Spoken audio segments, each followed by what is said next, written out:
Hi everyone, my name's Natalie Shumka and I'm going to be showing you how to do a tonal drawing, specifically a sphere. This video is going to be in two parts. We're going to do a sphere and then we're going to do a planet, and that's because this video I'm filming it in order to support my workshop that I am going to be holding at the Tapestry Convention for teachers and educators. So if you're joining me again from the Tapestry Convention, thanks very much.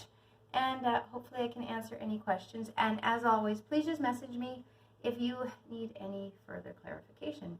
But hopefully I'll solve all your concerns, or concerns about drawing anyway. Okay, so the idea of the sphere.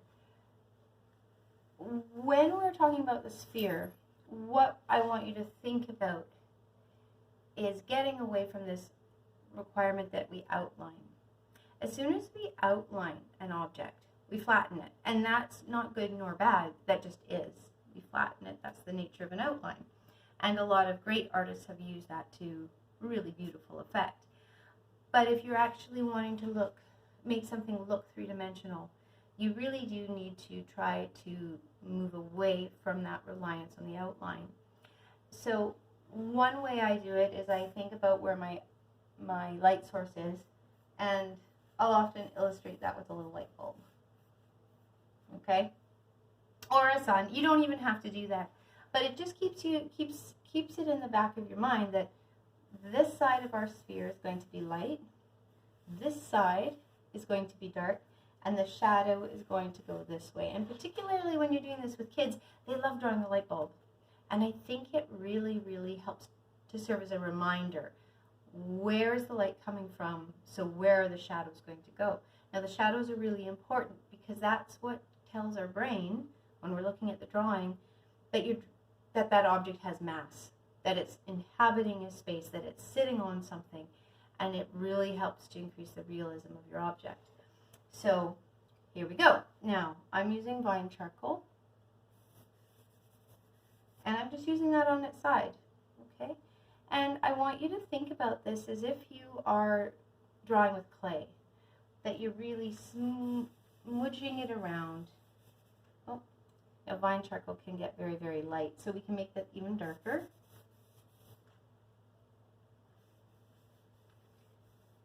There, okay? So we have kind of a darkish smudge. Now the shadow, now closest to the object, is going to be the area that's darkest because the least amount of light can get there, right?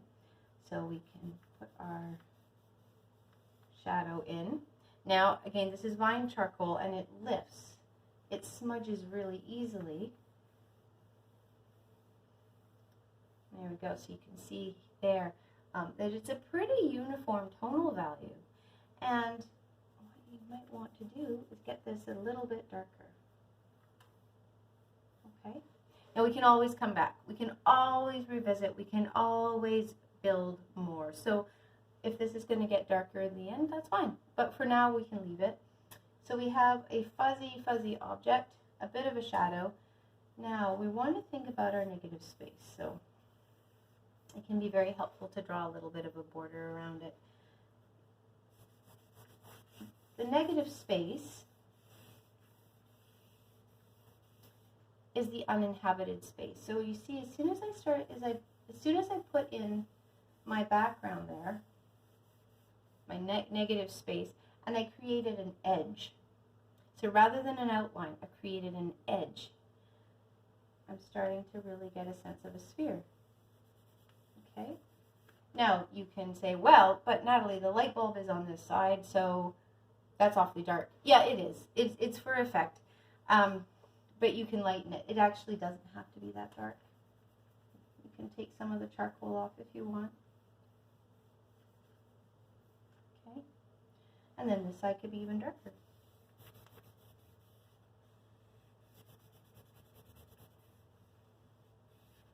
So I'm trying to really illustrate the fact that we're thinking in terms of area of tone. Area of tone rather than outline, okay? We're thinking in terms of creating this shape here. Now it's all a little bit fuzzy, and I could even do that. This is when your kneadable eraser. So if you do have kneadable erasers, it's really squishy. They're not inexpensive, but they're not a terrible price either.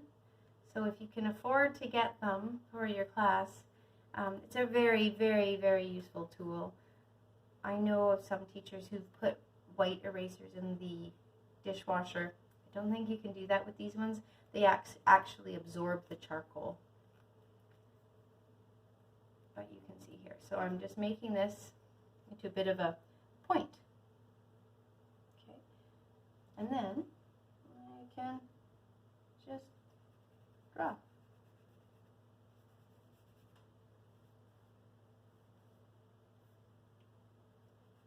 Sharpen my edges a bit,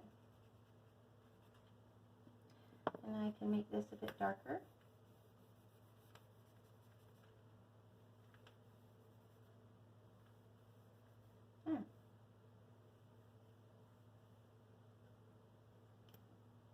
The sharper the edge, the more round your object's going to look. Okay, and it's really interesting. If you have sharp edges, but say some of this color, this tonal value, I should say, kind of melts in, still looks like a sphere.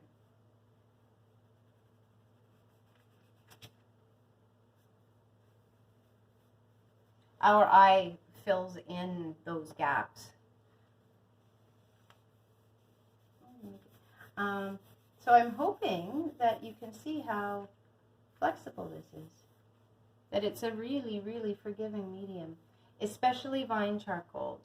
Compressed charcoal, not so much. It's a little bit stickier, it's a little bit blacker, but definitely vine charcoal is a really lovely medium to use with kids because it's really pretty forgiving. It's pretty messy, might be an outdoor activity, but that's okay. There we go.